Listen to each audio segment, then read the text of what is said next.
చెప్తాం. నిన్న జరిగినటువంటి అమానవీయ ఘటన ఏదైతే ఉందో వరంగల్లో, నిన్న శనార్థి తెలంగాణ పత్రిక ఎక్స్క్లూజివ్గా దాన్ని వేసిన తర్వాత ఎవరైతే గుండు గీయించి నగ్నంగా మహిళను ఆమె ప్రైవేట్ పార్ట్స్ పైన కారం పొడి జల్లి దాడి చేసినటువంటి ఘటన ఏదైతే ఉందో వరంగల్కు కూతవేడు దూరంలో, ఆ ఘటనలో ఇప్పటికీ 12 మందిని పోలీసులు అరెస్ట్ చేసినట్టుగా తెలుస్తూ ఉంది.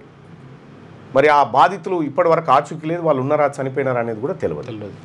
సో చాలా సీరియస్గా పోలీసులు ఆ అంశాన్ని తీసుకున్నారు. వరంగల్ స్టేషన్ గన్పూర్ నియోజకవర్గం ధర్మసాగర్ మండలంలో జరిగినటువంటి ఈ దుర్ఘటన అత్యంత భయంకరంగా ఉంది. దానిపైన వరంగల్ పోలీసులు దృష్టి సారించారు. 6 రోజుల క్రితం జరిగినా కూడా అది పోలీసులకు తెలియకపోవడం, కనీసం పోలీస్ స్టేషన్లో కేసు పెట్టిన నాదులు లేడు. నిన్న క్యూ న్యూస్ వెలుగులోకి తెచ్చిన తర్వాత, శనార్థి తెలంగాణ పత్రికలో వచ్చిన తర్వాత పోలీసులు వెంటనే రియాక్ట్ అయిపోయి 12 మందిని అదుపులోకి తీసుకొని విచారిస్తూ ఉన్నారు, కేసులు నమోదు చేస్తూ ఉన్నారు. మరికొంతమంది పరారీలో ఉన్నారు. ఇది జరిగినటువంటి ఘటన. ఇటువంటి మానవీయ అంశాలు ప్రజాక్షేత్రంలో ప్రజల మధ్య సంబంధాలు దెబ్బతిని ఈ టైప్లో ఉంటా ఉంటే వీటి కథనాలు కావాలా వీళ్ళకు?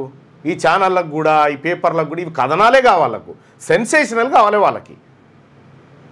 దాంతో ఏం లాభం? జనానికి ఏం లాభం? తాత్కాలికంగా తమ్నైల్ చూడండి ఇది అయిందా అని క్లిక్ చేస్తే అని లేవుండదు. మళ్ళీ 4 సార్లు చూస్తే ఇదంతా గిట్లే పెడతారని కథం అయిపోతుంది. 5వ సారికి వెళ్ళిపోతున్నాడు, అన్ని గిట్లే చేస్తారు రా అని చెప్పి. నువ్వు నిజం పెట్టాను నమ్మడప్పుడు. 6వ తరగతి నుండి 10వ తరగతి విద్యార్థులకు గొప్ప అవకాశం. ఏపీ, తెలంగాణ మరియు సిబిఎస్ఈ విద్యార్థులకు ఎలాంటి అడ్మిషన్ ఫీజు లేకుండా సంవత్సరానికి కేవలం 1000 రూపాయలకే ఐఐటీ స్టాండర్డ్స్ తో ఆన్లైన్ ట్యూషన్స్ చెప్పబడును. 15 ఏళ్ల సుదీర్ఘ అనుభవం గల ఫ్యాకల్టీతో క్లాసులు నిర్వహించబడును. ఇప్పుడే ప్లే స్టోర్ నుండి ధర్మవాహిని యాప్ ని డౌన్లోడ్ చేసుకోండి. వివరాలకు సంప్రదించండి 7893051526.